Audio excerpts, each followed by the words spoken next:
He was just the hull welder on her flagship. Until the alien woman opened his sealed record. Why was the record sealed in the first place? And what could possibly make an ordinary hull welder's hidden file important enough for her to open? Hello, everyone, and welcome back to the channel. It's great to have you here for another journey beyond the stars. Before we begin, subscribe to the channel and turn on notifications so you never miss our next story. Thank you sincerely for watching, supporting the channel, and continuing to share these stories with us. Your time and support mean more than you know. And before we go any further, tell us in the comments, where in the world are you watching from, and what time is it there right now? Now, get comfortable, stay with us until the end, and let the mystery unfold. Let's begin the story. They're not shooting at our engines, Ethan Cole said into the static. They're walking the fire toward Deck 7.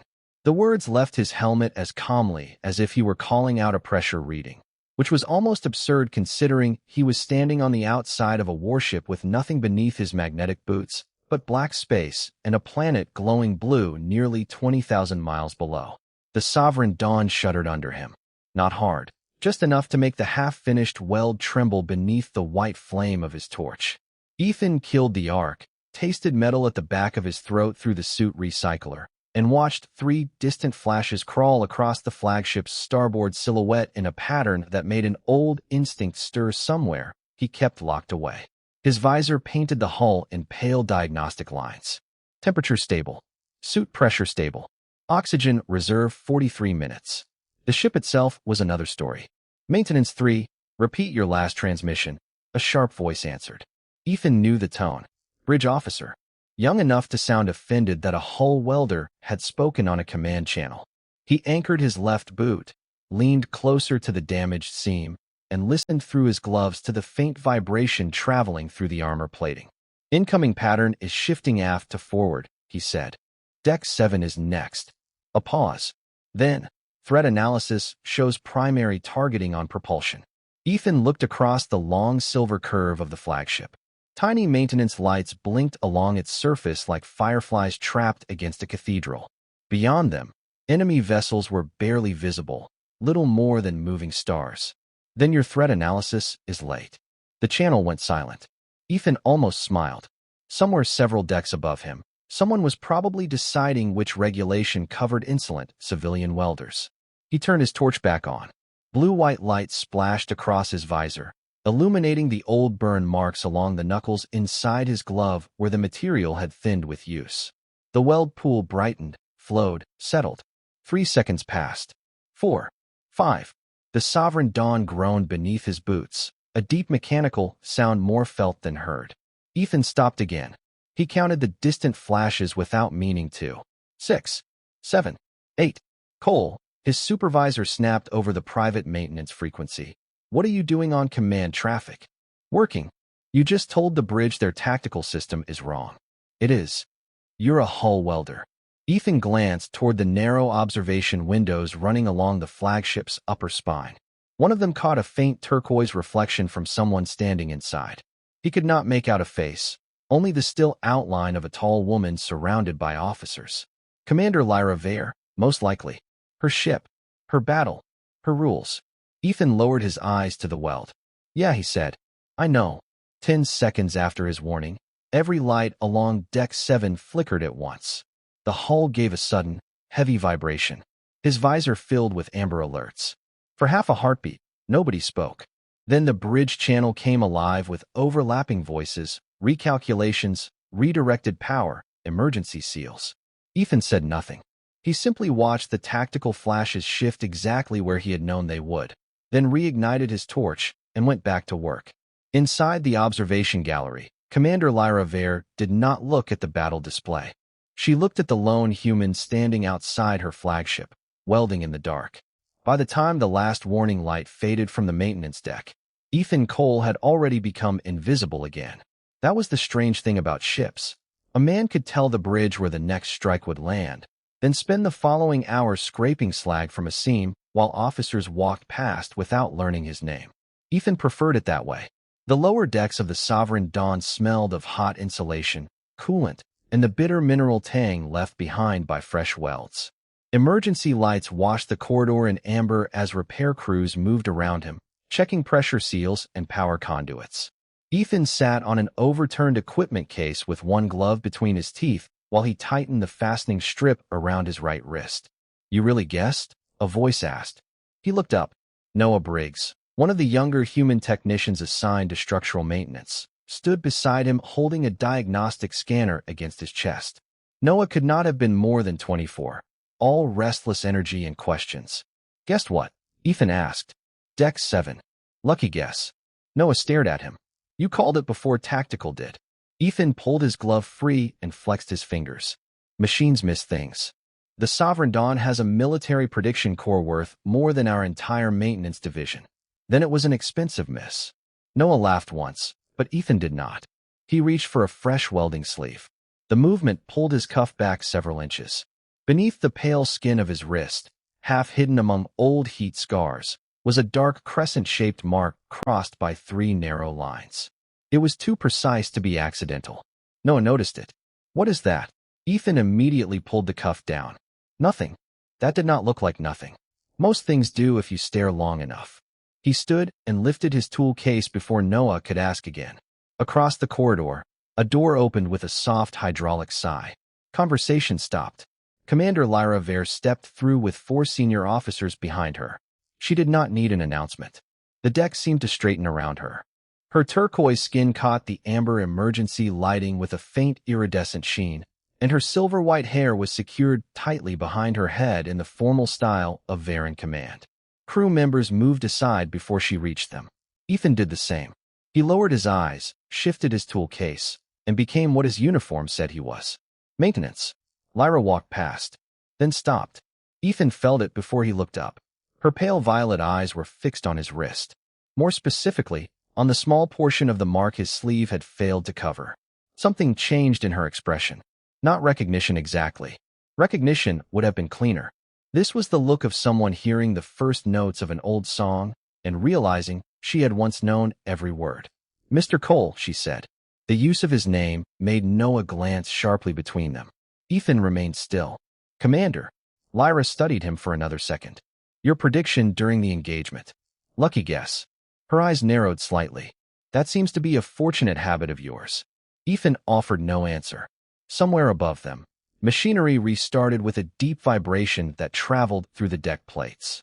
Lyra continued down the corridor, but after several steps, she looked back once.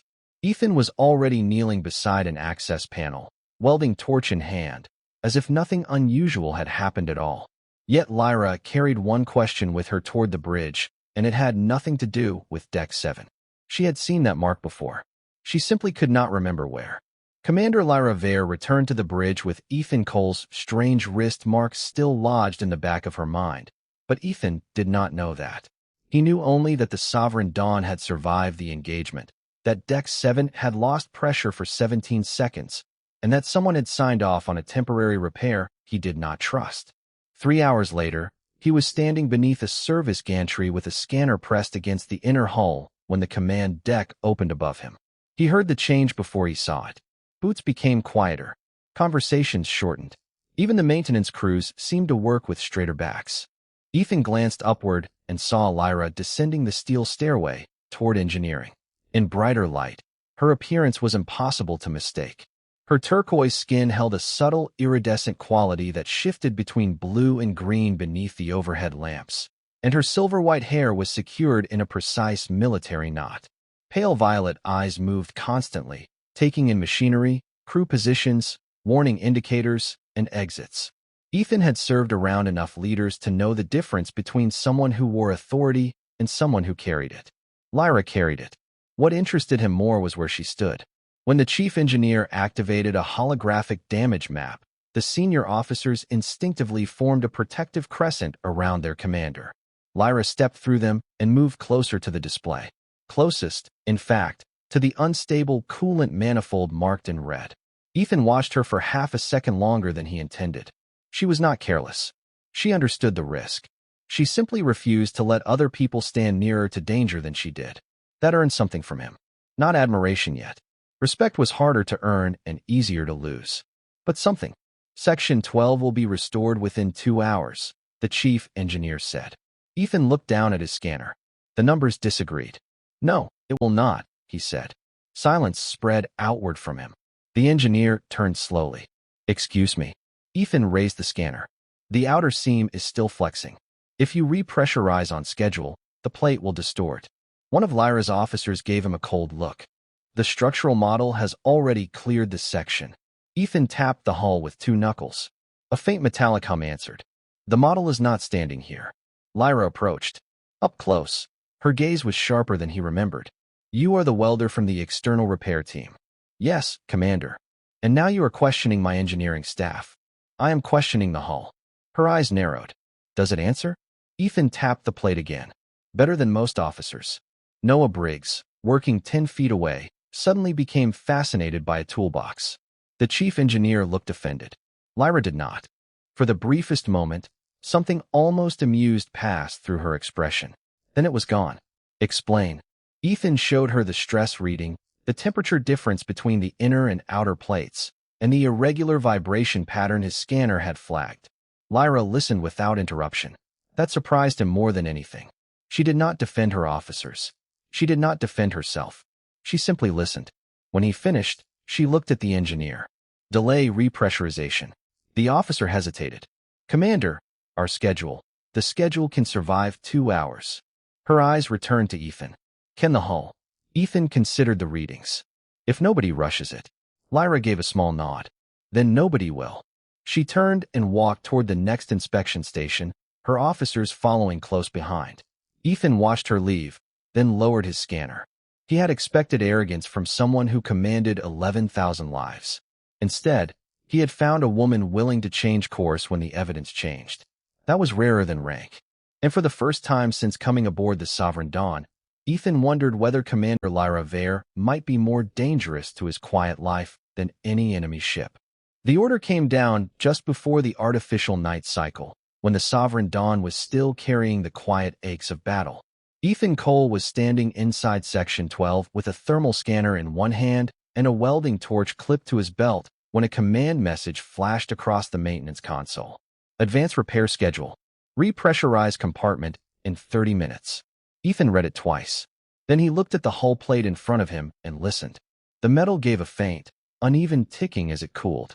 Too fast on the surface. Too slow underneath. He placed his palm against the insulated seam and felt the subtle pulse of trapped heat. Noah Briggs glanced over his shoulder. They want the section closed before the diplomatic convoy arrives. Ethan kept his hand on the plate.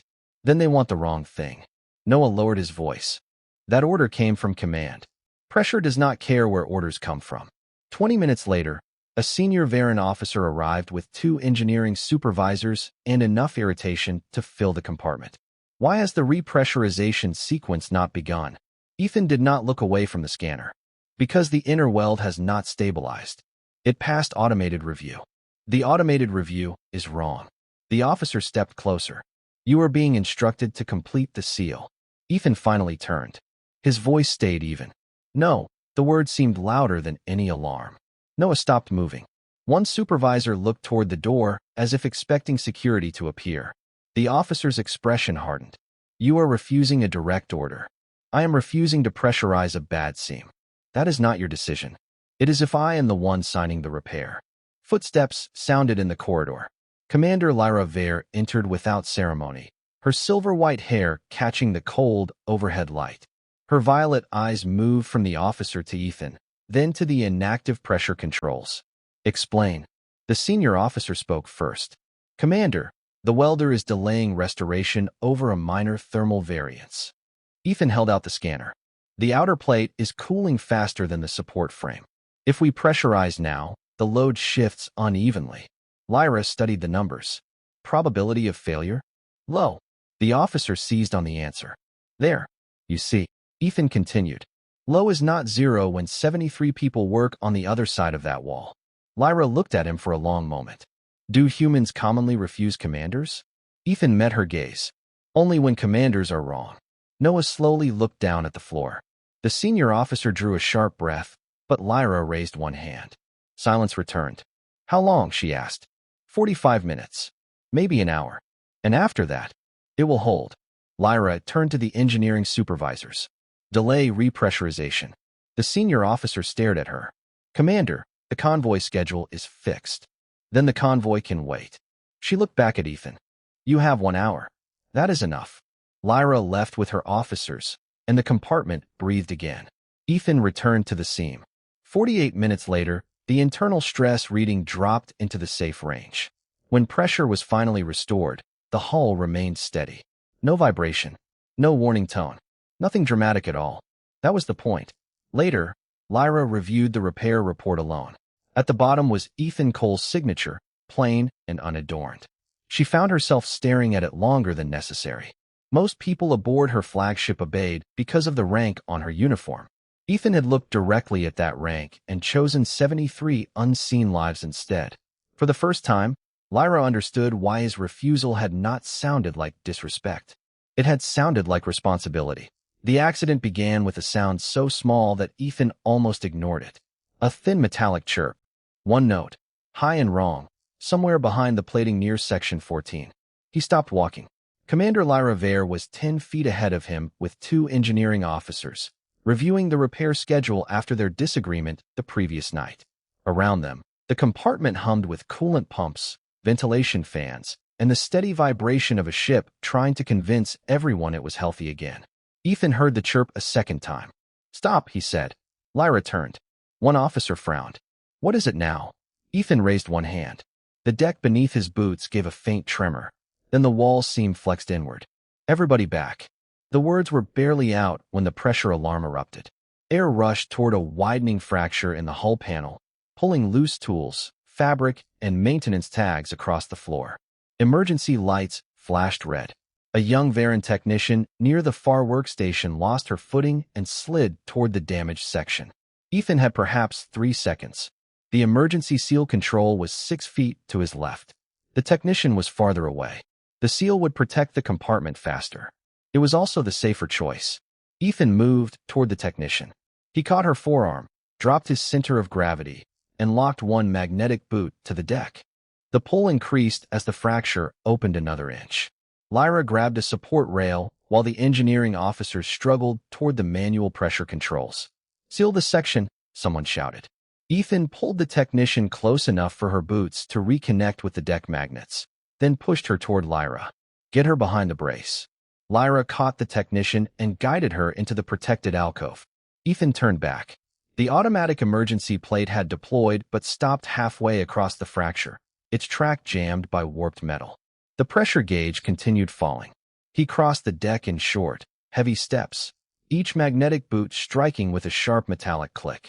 Cole, wait, Lyra called. He did not. He reached the stalled plate, braced both hands against its frame, and forced it along the damaged track 1 inch at a time. The metal protested beneath his gloves. The gap narrowed. The rushing air softened from a roar to a hard whistle. One of the officers reached the manual override. Hold it there. Ethan planted both boots and leaned his weight into the plate while the locking mechanism cycled. The first clamp failed. The second caught. The third engaged with a deep mechanical thud. Pressure began to stabilize. For several seconds, Ethan stayed exactly where he was, breathing slowly, forehead nearly touching the cold metal. Then he stepped back. His gloves were scorched at the palms, but intact. Lyra approached him through the fading alarm lights. Her turquoise skin had lost some of its calm color, and her violet eyes moved from his hands to the technician now sitting safely against the wall. You had access to the emergency seal, she said quietly. Ethan unclipped his welding torch. Yeah, you could have closed it first. He looked toward the technician. Not fast enough for her. Lyra studied him. You chose one crew member over the compartment. Ethan ignited the torch, white-blue light reflecting across his visor. No, I chose the crew member first. He knelt beside the damaged track and began cutting away the warped metal. Lyra remained beside him longer than necessary, listening to the soft hiss of the torch and the returning heartbeat of the ship. For the first time, she was no longer wondering why Ethan Cole knew things a welder should not know. She was wondering what kind of man saw a failing hull, a command structure, and a frightened stranger in the same 3 seconds, and somehow knew exactly which one mattered most. Commander Lyra Vare waited until the artificial night cycle before opening Ethan Cole's personnel file. The bridge had quieted to a low mechanical murmur, its main displays dimmed to deep blue while the Sovereign Dawn crossed empty space at reduced speed. Most of the senior staff had retired. Lyra remained at her station alone, one hand resting beside the console while the other moved through Ethan's record. At first, there was nothing remarkable. Ethan James Cole, born on Earth, age 36, civilian structural certification, advanced hull repair license, deep space maintenance clearance, no active disciplinary actions, no command rank, no citations, no commendations, no family listed aboard the vessel. The record was too ordinary. Lyra read it again. She had spent most of her career reviewing officers, specialists, diplomats, and security personnel. Ordinary records were messy. Transfers overlapped. Medical evaluations contradicted performance notes. Supervisors complained. People left trails simply by living. Ethan's file did not. It moved neatly from childhood education to technical training, then stopped. 11 years were missing. After that gap, he reappeared as a civilian contractor on an outer system repair platform with no explanation for where he had been. Lyra leaned closer. "That is not a gap," she murmured. "That is a wall." She selected the sealed interval. The console requested command authorization. Lyra provided it. Access denied. She tried diplomatic clearance. Access denied. She entered her Flagship security credentials. The screen went black for half a second, then returned with a new warning. Terran Strategic Casualty Authority required. Lyra went still. Casualty Authority. She had seen the designation only twice, both times attached to records involving classified disaster response and wartime recovery operations. It did not belong beside the name of a civilian welder. She opened the metadata instead. Most fields were hidden, but fragments remained. Deployment dates. Restricted medical evaluations. Psychological clearances. Emergency extraction training. Zero-gravity breach certification. Tactical pressure management. Lyra felt the pieces begin to align in ways she did not like. A man who could predict targeting patterns. A man who could hear structural failure before sensors confirmed it. A man who moved toward a crew member before moving toward a damaged hull. She remembered the crescent mark on Ethan's wrist, the half-forgotten symbol that had bothered her since the corridor. She searched the Varen military archive for matching insignia. No result. Then she broadened the search to Allied Terran historical records. Hundreds of symbols appeared. None matched exactly. One image, badly degraded, showed a dark, curved emblem crossed by 3 narrow lines on the sleeve of a human rescue specialist standing beside a damaged evacuation shuttle. The accompanying file was restricted. Lyra stared at the symbol. Same crescent. Same 3 lines. A soft sound behind her made her close the archive instantly. One of the night officers entered the bridge, nodded respectfully, and moved toward navigation. Lyra waited until he was occupied before reopening Ethan's personnel page. The clean civilian record looked different now. Not simple. Constructed.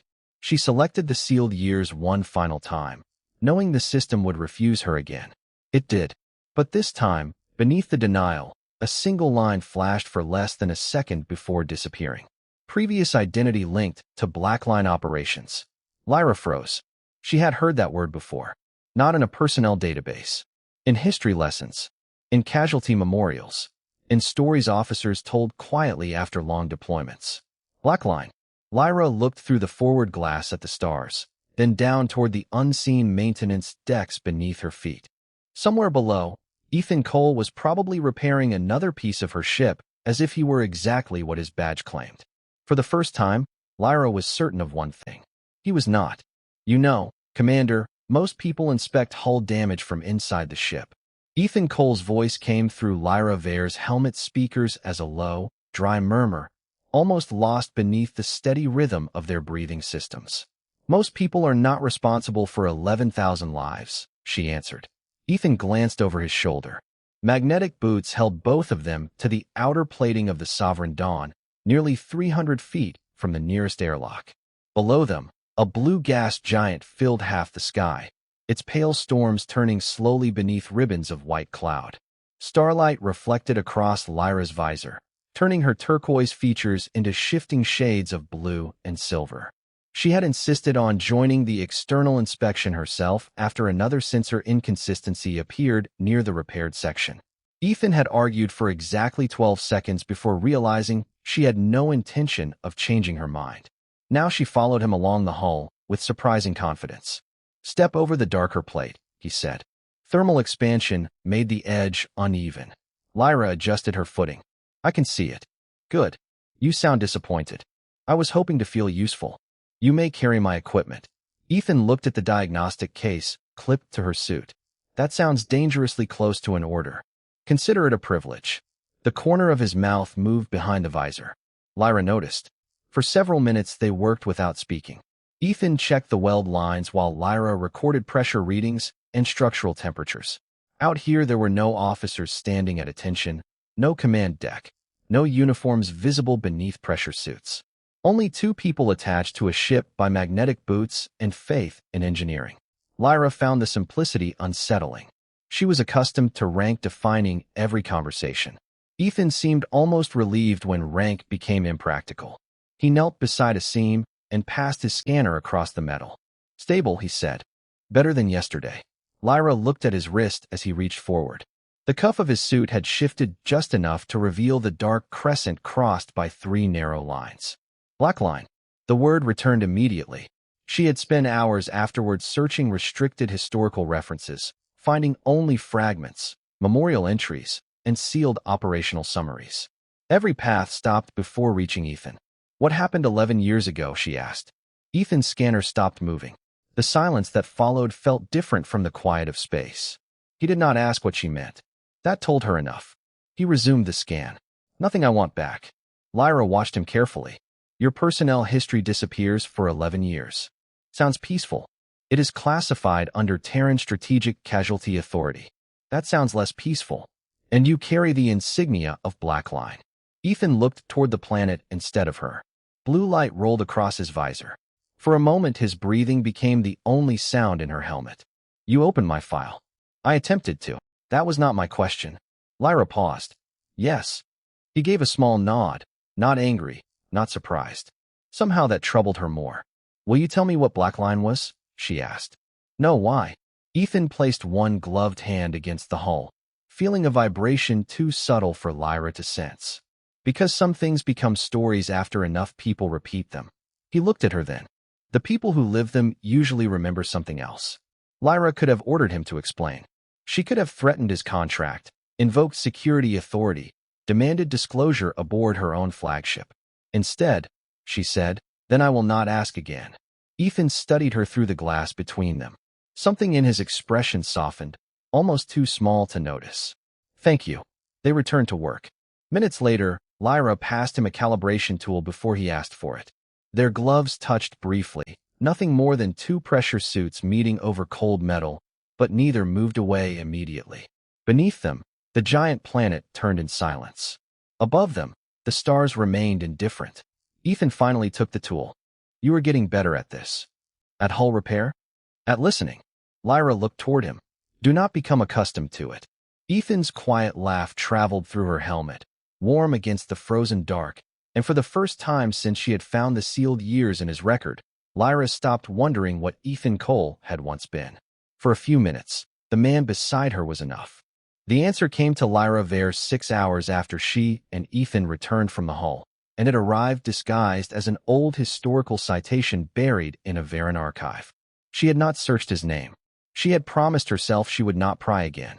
Instead, she searched the symbol. Crescent. 3 lines. Black Line.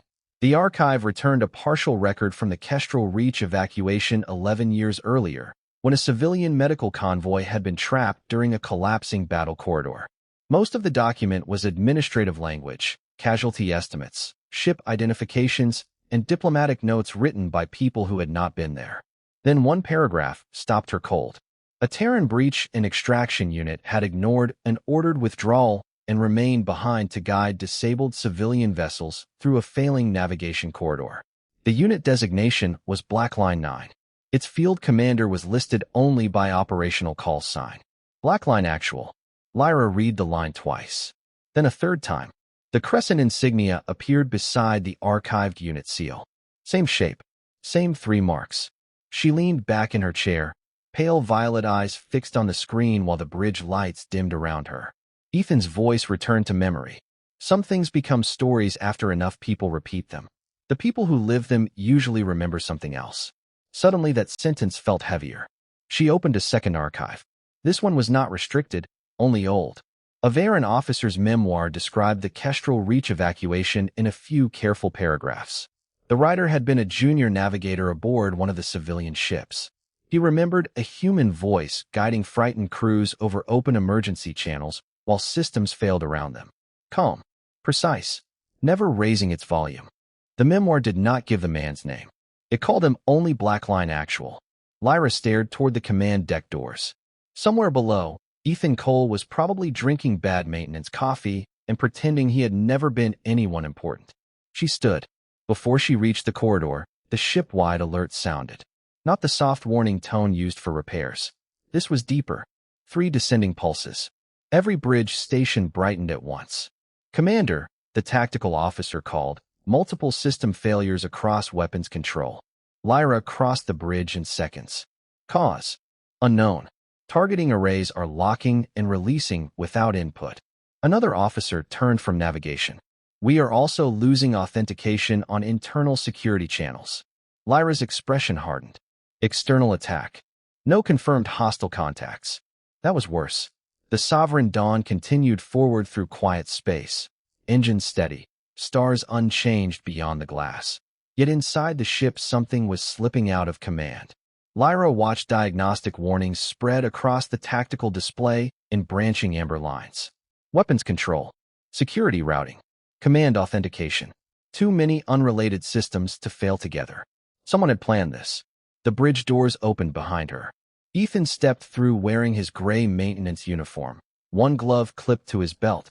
Expression unreadable. No escort. No panic. He looked at the display once.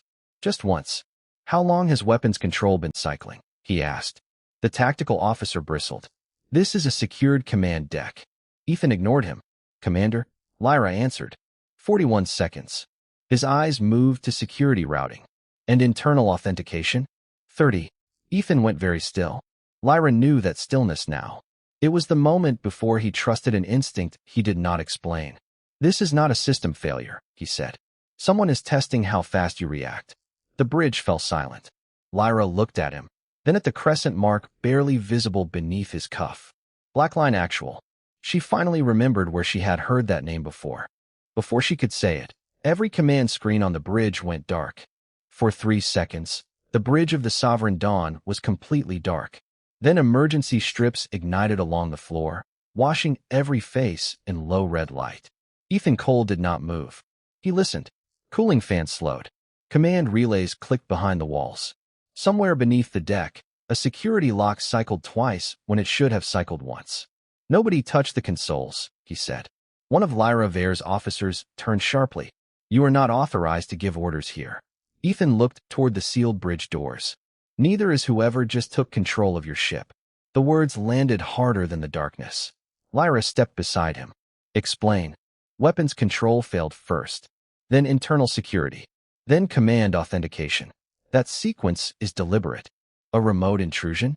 Maybe. But remote intrusions do not usually know which internal systems to isolate first unless someone has already mapped them. The bridge lights flickered. A moment later, a calm, automated voice filled the compartment. Commander Vare, security personnel are en route to escort you to protected quarters. Lyra's tactical officer exhaled in relief. Ethan did not. Do not go with them. Every eye turned toward him. Lyra's expression hardened. Why?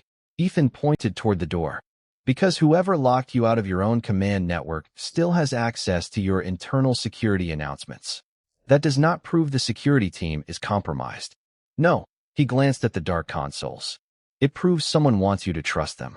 A communication light blinked on one of the emergency panels. An officer answered manually. Bridge. Static hissed. Then a voice identified itself as Fleet Coordination and instructed the Sovereign Dawn to maintain course while emergency control protocols were restored. Lyra frowned. We are not scheduled to rendezvous with Fleet Coordination for another 6 hours. Ethan looked at her. Now you know. The bridge doors unlocked with a soft tone. No one had requested it. Lyra's officers shifted uneasily. Ethan crossed to a maintenance access hatch built into the rear bulkhead and pulled the manual release. Where does that lead? Lyra asked. Service trunk. Runs behind environmental control, then down to deck 9. The tactical officer stared at him. You want the commander of the flagship crawling through maintenance tunnels? Ethan looked back at Lyra. I want the commander somewhere the compromised security network cannot predict. The bridge doors began to open. Lyra made her decision immediately. All senior officers remain here. Restore local control without linking to central security. Then she turned to Ethan. You are coming with me. That was the idea. They entered the narrow service passage, and Ethan sealed the hatch manually behind them. The air smelled of warm wiring and recycled metal. Pipes ran inches above Lyra's head. The sound of her flagship changed here. No ceremonial quiet. No polished command surfaces. Only pumps, pressure valves, and the deep mechanical pulse of 11,000 lives moving through steel. Cole, Lyra said as they descended the ladder. If this is an attempt to remove me from command, why disable the ship? Because they do not need to destroy the Sovereign Dawn. Ethan stopped at an intersection and listened before choosing the left passage. They only need everyone to believe you lost control of it. Lyra's eyes narrowed. A political replacement, or a convenient accident followed by one. The words were quiet, controlled. That frightened her more than panic would have. They continued another 20 feet before Lyra's wrist communicator activated by itself. Commander, this is your security detail. State your location. Ethan held up one finger. Do not answer. The message repeated. Commander Vare, state your location immediately. Lyra looked at Ethan. You were right. I was hoping not to be. A distant locking mechanism engaged somewhere ahead. Ethan's face changed. Not fear. Recognition. The quiet welder vanished so completely that Lyra felt as though she had been speaking to a disguise for weeks. He turned toward her, voice low and precise. Commander, from this moment forward, do not follow your security detail. Lyra held his gaze. Whom should I follow? Ethan opened a narrow maintenance door leading deeper into the ship. Me. Ethan moved through the maintenance spine without hesitation, choosing turns before the emergency map on Lyra's wrist could update. The passage narrowed to less than 4 feet across, forcing them to move single file between coolant pipes and bundled power lines. Every few seconds, a distant lock engaged somewhere in the ship. Someone was closing routes ahead of them. You know these tunnels too well, Lyra said. Ethan kept moving. I know ships. That is not what I said. He stopped beside a maintenance junction and pressed 2 fingers against the wall. A faint vibration traveled through the metal. 3 people coming from the next corridor. Lyra stared at him. You can tell that through the bulkhead? Magnetic boots have a rhythm. He opened a service panel and disconnected a relay. The overhead lights died. Stay behind me. I am still the commander. Then command quietly. Despite everything, Lyra almost smiled. Footsteps approached on the other side of the hatch. Ethan removed the welding torch from his belt, adjusted the output, and waited. When the door opened, he triggered the arc against an exposed repair plate. White-blue light flooded the narrow passage for less than a second. The approaching security personnel recoiled, blinded by the sudden glare, but otherwise unharmed. Ethan pulled Lyra through a side access route and sealed it behind them. A welding torch, she said as they hurried down another ladder. You used a welding torch against trained security. I used light against people who were looking at me. That distinction matters to you. Ethan paused. It should matter to everyone. They reached deck 9 through an environmental service room. The compartment beyond was partially powered, filled with the soft hiss of air regulators and rows of manual control cabinets. A Varen technician lay beside one console, conscious but disoriented after an electrical overload. A security badge on his uniform marked him as part of the compromised team. Lyra stopped. He may be involved. Ethan was already kneeling beside him. Maybe. He checked the technician's breathing and helped him sit against the wall. Can you hear me? The technician blinked.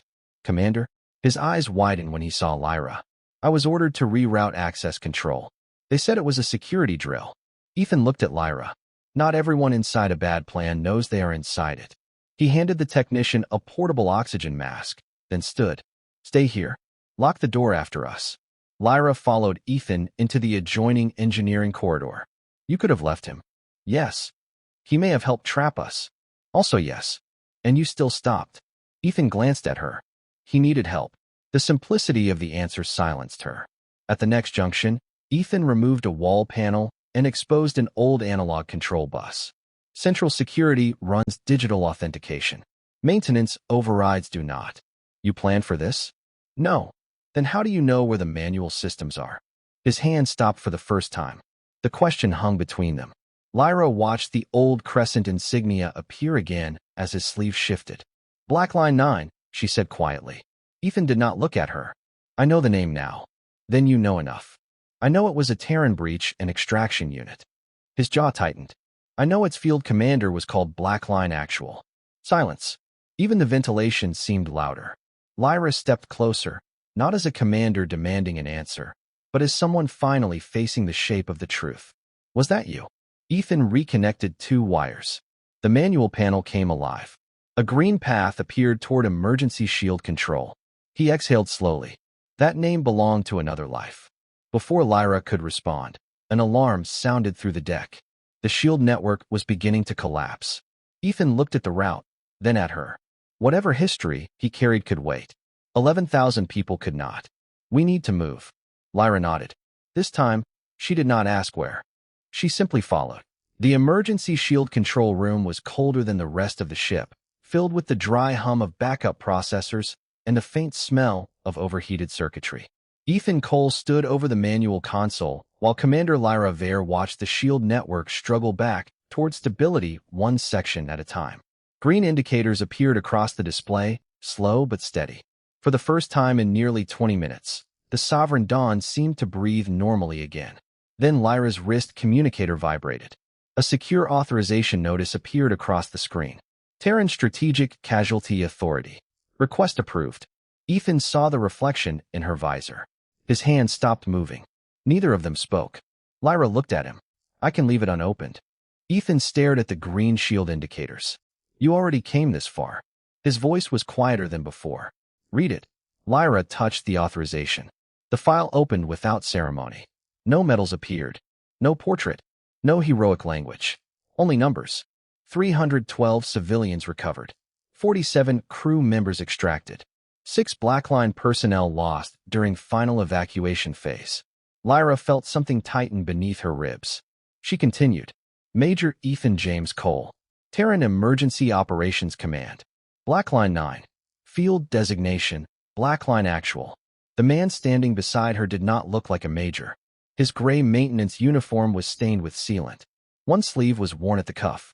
A welding torch still hung from his belt. Yet the record described Advanced Breach Command, Emergency Navigation, Structural Rescue Operations, and Command Authority across multiple joint fleets. Lyra scrolled farther. A final report appeared. Kestrel Reach. 11 years earlier. Blackline 9 had been ordered to withdraw after the evacuation corridor became unstable. Ethan Cole had refused. He remained with his unit to guide trapped civilian vessels through the last viable route. The civilians were not human. Most were Varan and allied species. Lyra read the next line twice. Disciplinary review initiated for refusal of direct evacuation order. They tried to punish you, she said. Ethan looked away. They tried to understand what happened. You saved hundreds. 6 people followed me and did not come home. The room seemed suddenly too quiet. Lyra looked back at the record. The disciplinary review had never become a conviction. Senior Command had recommended honors instead. Ethan had declined them. Then he had resigned. Why? She asked. His answer came slowly. Because every report called it a successful operation. He rested one hand on the edge of the console. 312 civilians lived. That mattered. 47 crew members lived. That mattered too. But every ceremony wanted me to stand under bright lights while 6 empty places were called an acceptable cost. Lyra said nothing. Ethan continued, eyes fixed on the shield display. I could not do that anymore. She finally understood what he had meant outside the hall. Stories became cleaner with time. The people inside them remembered the parts that never became speeches. Lyra lowered her communicator. Your people called you a hero. Ethan gave a tired half-smile. People like that word because it makes complicated choices sound simple. And now you weld hull plates. Hull plates do not ask for speeches. A warning tone interrupted them. The shield network had stabilized, but command control was still locked out. Somewhere above, the people who had taken the bridge were still holding the ship's authority hostage.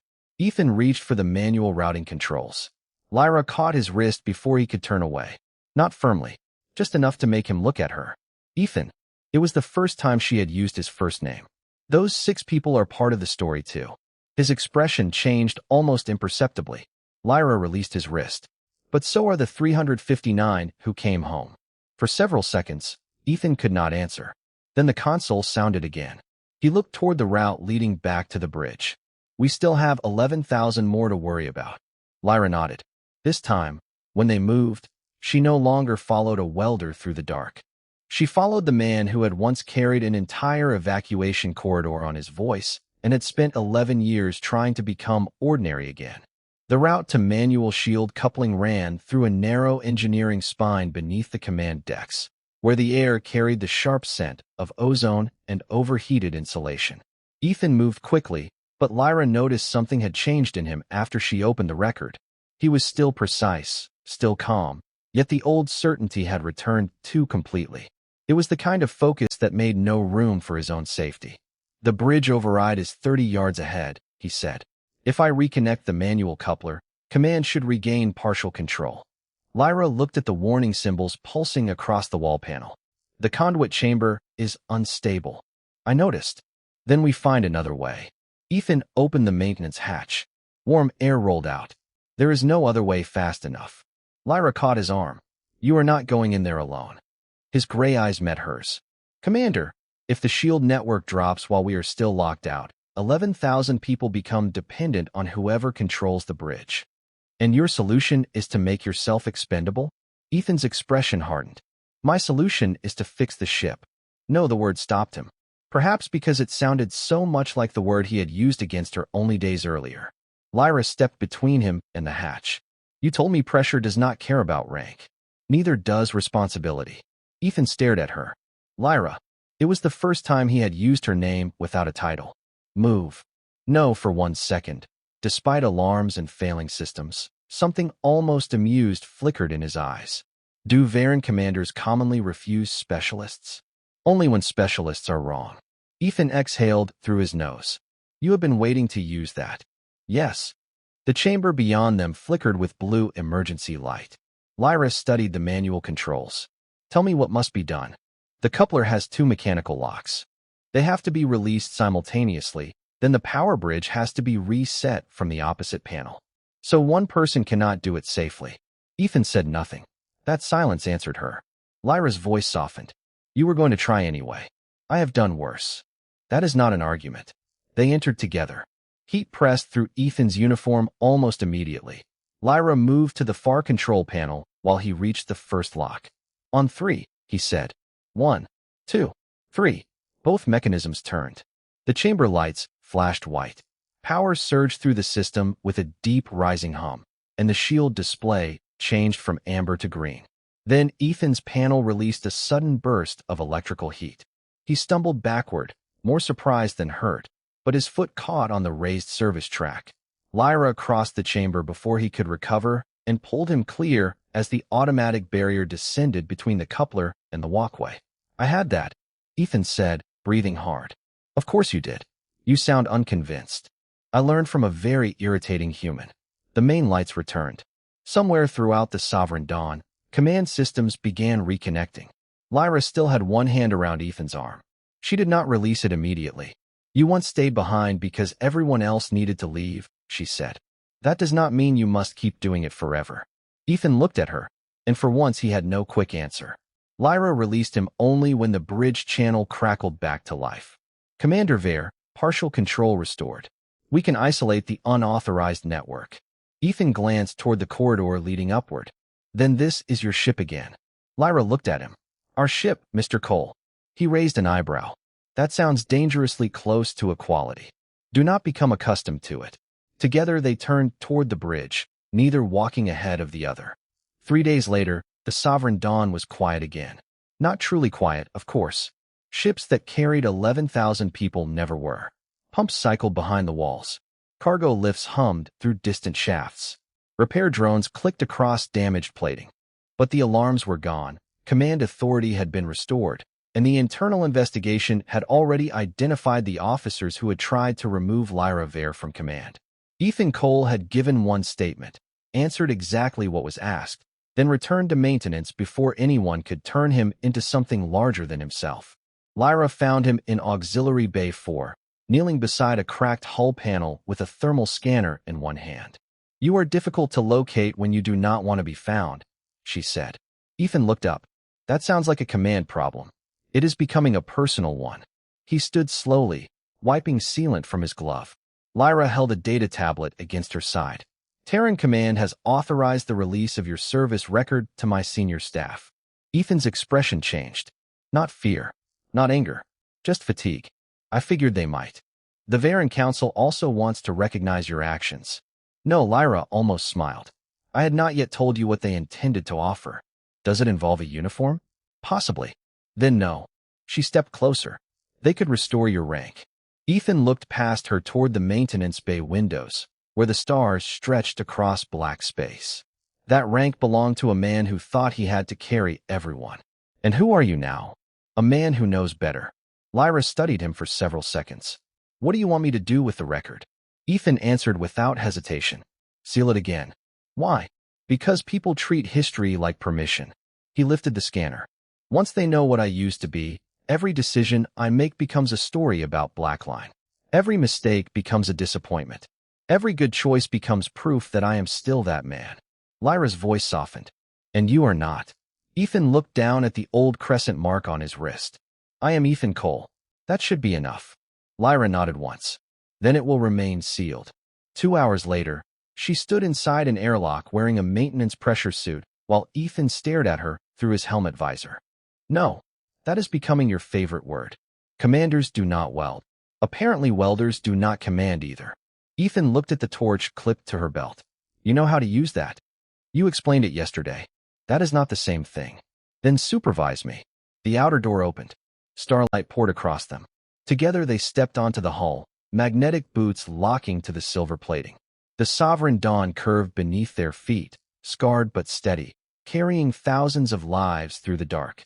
Ethan activated his torch first. A blue-white arc bloomed against the metal. Lyra watched, copied his angle, and ignited hers. Her first line was uneven. Ethan said nothing. "You are judging me." Quietly. "Wise." He adjusted her wrist by half an inch. Slower. She followed the seam. The metal brightened, softened, joined. For several minutes neither spoke. Two small flames moved side by side beneath a field of stars. Lyra had once believed rank revealed a person's worth.